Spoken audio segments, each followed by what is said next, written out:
नमस्कार, आप देख रहे हैं एबी स्टार न्यूज। आपके साथ मैं अंजलि आप सभी का स्वागत करते हुए देश लाइव के हमारे इस बुलेटिन में, जिसमें हम बताएंगे कि आज दिन भर की क्या कुछ रही हलचल। जम्मू कश्मीर से अनुच्छेद 370 हटने के बाद पहली बार जम्मू कश्मीर में 3 दिवसीय दौरे के लिए केंद्रीय गृह मंत्री अमित शाह शनिवार को श्रीनगर पहुंच गए थे। आपको बता दें कि जहां पर सबसे पहले अमित शाह ने आतंकी हमले में मारे गए सीआईडी इंस्पेक्टर परवेज अहमद के परिजनों से मुलाकात की। इसके बाद अमित शाह राजभवन पहुंचे और अधिकारियों के साथ उन्होंने बैठक की है। केंद्रीय गृह मंत्री अमित शाह ने सुरक्षा समीक्षा के संदर्भ में उच्च अधिकारियों के साथ भी बैठक की है। हाल ही में बढ़े टेरर किलिंग के मामले पर भी चर्चा की गई है। आपको बता दें कि घाटी पहुंचने के बाद केंद्रीय मंत्री अमित शाह श्रीनगर के नौगाम में मारे गए सीआईडी इंस्पेक्टर परवेज अहमद के आवास पर उनके परिवार से मिलने पहुंचे थे। परवेज को जून 2021 को आतंकियों ने मार गिराया था। इस दौरान ही अमित शाह के साथ ही जम्मू कश्मीर के उपराज्यपाल मनोज सिन्हा, केंद्रीय मंत्री जितेंद्र सिंह और डीजीपी दिलबाग सिंह भी मौजूद रहे। इस दौरान केंद्रीय गृह मंत्री ने अहमद की पत्नी फातिमा अख्तर से मुलाकात की और साथ ही उन्हें सरकारी नौकरी के लिए आधिकारिक सूचना भी दी है। आपको बता दें कि 22 जून की शाम को इंस्पेक्टर परवेज अहमद पर आतंकियों ने घात लगा करके हमला किया था, जिसमें कि वो शहीद हो गए थे। यूपी की योगी आदित्यनाथ सरकार ने बड़ा निर्णय लेते हुए फैजाबाद रेलवे स्टेशन का नाम बदल दिया है। अब ये स्टेशन अयोध्या कैंट के नाम से जाना जाएगा। आपको बता दें कि इससे पहले जिले के नाम फैजाबाद की जगह अयोध्या किया गया था और इसी तरह इलाहाबाद शहर का नाम यूपी की योगी आदित्यनाथ सरकार की ओर से प्रयागराज कर दिया गया था।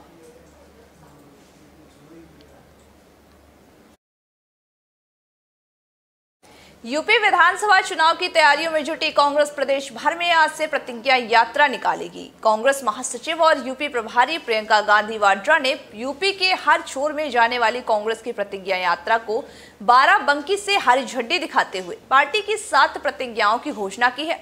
इस मौके पर उन्होंने हम वचन निभाएंगे का नारा भी लॉन्च किया है। उन्होंने कहा कि यूपी में कांग्रेस की सरकार आने पर 20 लाख युवाओं को सरकारी नौकरी दी जाएगी। चुनाव में 40% टिकट महिला उम्मीदवारों को दिए जाएंगे। लड़कियों को स्मार्टफोन और स्कूटी दी जाएगी। प्रियंका गांधी ने कहा कि हमारी सरकार आते ही किसानों का पूरा कर्ज माफ कर दिया जाएगा, तो वहीं गेहूं और धान की खरीद 2500 रुपए प्रति क्विंटल भी हो गया है। आपको बता दें, साथ ही उन्होंने कहा कि कोरोना काल का बिजली बिल भी माफ किया जाएगा और सभी उपभोक्ताओं का बिल आधा किया जाएगा। उन्होंने घोषणा की है कि कोरोना की मार झेल रहे परिवारों को 25,000 रुपए की आर्थिक मदद भी दी जाएगी।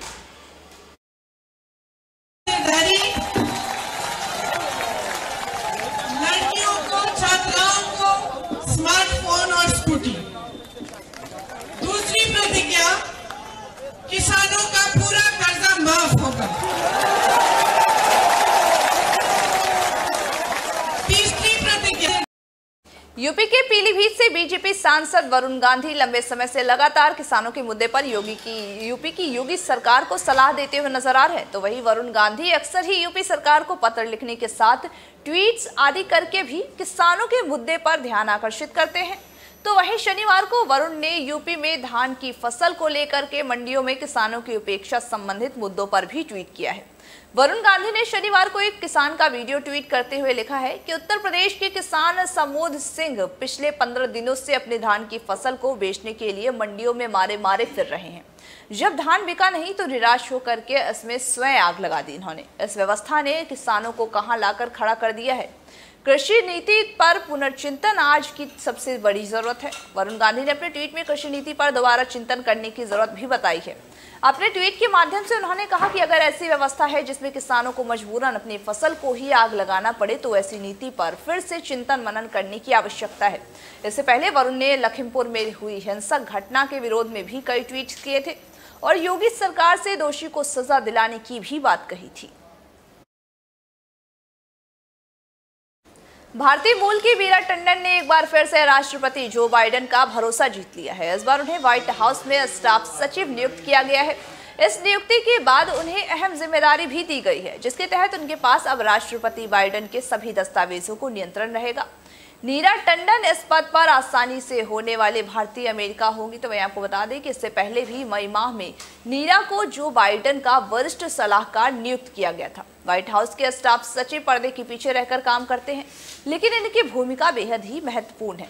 एक अधिकारी ने यह भी कहा था कि व्हाइट हाउस में स्टाफ सचिव की भूमिका केंद्रीय तंत्रिका तंत्र के समान है, जो कि निर्णय लेने की प्रक्रिया को आगे बढ़ाती है और साथ ही राष्ट्रपति के लिए कई तरह के मुद्दों का प्रबंधन भी करती है। पॉलिटिको ने व्हाइट हाउस के एक अधिकारी के हवाले से बताया कि टंडन व्हाइट हाउस के वरिष्ठ सलाहकार के अपने पद को छोड़कर रखेंगे, जिसमें उन्होंने राष्ट्रपति को कई मुद्दों पर भी सलाह दी थी। वहीं वॉशिंगटन पोस्ट के मुताबिक वह व्हाइट हाउस के chief of staff Ronald Klain को भी रिपोर्ट करेंगे। बांग्लादेश में हिंदुओं पर हमले और इस्कॉन मंदिर में की गई तोड़फोड़ के खिलाफ संस्था से जुड़े श्रद्धालु शनिवार को सड़क पर उतर आए हैं। इस्कॉन के आह्वान पर दुनिया भर में इस्कॉन श्रद्धालु हमले के खिलाफ विरोध प्रदर्शन करते हुए नजर आ रहे हैं और साथ ही आरोपियों पर सख्त कार्रवाई करने की भी मांग कर रहे हैं। ये प्रदर्शन दुनिया के 150 देशों में स्थित 700 इस्कॉन मंदिरों पर चल रहा है। हम आपको टीवी स्क्रीन पर 4 तस्वीरें दिखा रहे हैं, जिनमें पहली तस्वीर दिल्ली स्थित जंतर मंतर की है, जहां बांग्लादेशी हिंदुओं ने हरे राम हरे कृष्णा भजन गा करके विरोध दर्ज कराया है। तो वहीं दूसरी तस्वीर महाराष्ट्र के पुणे की है, यहां भी प्रदर्शनकारियों ने भजन गा करके विरोध दर्ज कराया है। तो वहीं तीसरी तस्वीर पश्चिम बंगाल के हबीबपुर की है, जहां हिंसा के विरोध में प्रदर्शन किया जा रहा है। तो वहीं चौथी तस्वीर आपकी टीवी स्क्रीन पर बांग्लादेश के चटगांव की है, जहां पर काफी संख्या में इस्कॉन श्रद्धालुओं ने विरोध जुलूस निकाल करके प्रदर्शन किया है। आपको बता दें कि 16 अक्टूबर को बांग्लादेश के नोआखाली में उपद्रवी भीड़ द्वारा इस्कॉन पर हमला किया गया था। इस दौरान ही भीड़ ने मंदिर परिसर में घुस करके तोड़फोड़ भी की थी, जिसमें कि श्रद्धालुओं की भी मौत हो गई थी। इसके अलावा घटना से पहले भी दुर्गा पंडालों को बांग्लादेश में कई जगह निशाना बनाया गया था। इस हमले में भी 4 हिंदुओं की मौत हो गई थी। बांग्लादेश में हिंदुओं पर हो रहे अत्याचार और साथ ही हमलों के क्रम में कई हिंदू परिवारों के घरों में भी आग लगा दी गई थी। इन हमलों में 20 से ज्यादा घर पूरी तरह से जलकर राख हो गए थे। वहीं बांग्लादेश में लगातार हिंदुओं पर हिंसा जारी है।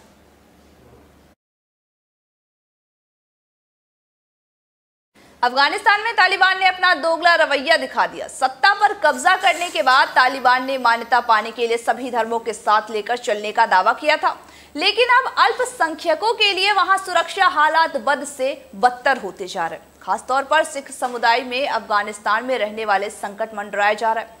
एक रिपोर्ट्स की माने तो तालिबान ने सिखों को आदेश दिया है कि वे इस्लाम ग्रहण कर सुन्नी मुस्लिम बन जाएं या फिर देश छोड़कर चले जाएं। International forum for rights and security की रिपोर्ट्स के मुताबिक तालिबान सरकार ने ये साफ कर दिया है कि सिखों को सुन्नी इस्लाम कबूल करना होगा, नहीं तो उन्हें मार दिया जाएगा। तालिबानी सरकार कभी भी देश में विविधता को बढ़ावा नहीं देगी। वही रिपोर्ट में आशंका जताई जा रही है कि ऐसे देश में अल्पसंख्यकों के नरसंहार का खतरा लगातार मंडरा रहा है। तालिबान ने 15 अगस्त को काबुल पर कब्जा कर लिया, जिसके बाद देश में दहशत का माहौल बन गया है। IFFRAS ने कहा है कि सिख समुदाय अफगानिस्तान में सदियों से रह रहा है, लेकिन पिछले कई दशकों से अफगान सरकार ने उन्हें बुनियादी सुविधाएं भी नहीं दी हैं। उन्हें रहने के लिए घर तक मुहैया नहीं कराए गए हैं। तो वहीं 26 मार्च 2020 को काबुल के गुरुद्वारे में तालिबानियों गोली चलाने के बाद ही अधिकतर सिख भारत के लिए भी रवाना हो गए थे।